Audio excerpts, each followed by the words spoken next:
અમદાવાદની સાબરમતી નદીનું ફરી એક વખત રૌદ્ર રૂપ જોવા મળે તેવી સ્થિતિ છે। ઉપરવાસમાં ભારે વરસાદ અને પાણી છોડવાના કારણે સાબરમતીનું જળસ્તર વધવા લાગ્યું છે, જેના કારણે રિવરફ્રન્ટ વોકવે બંધ કરી દેવાયો છે। હાલમાં શહેરના ઇન્દિરા બ્રિજ નજીક સાબરમતીના જળસ્તરમાં વધારો થયો છે। ઉપરવાસથી પાણીની આવક શરૂ થઈ છે।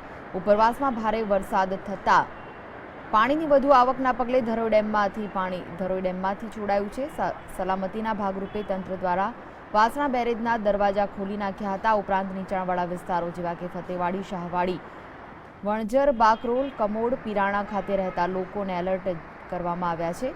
લોકોને નદી પાસે નહીં જવા સૂચના આપવામાં આવી છે। તંત્ર દ્વારા સાવચેતીના ભાગરૂપે નદીમાંથી બોટિંગ સામગ્રી કાઢી લેવામાં આવી છે।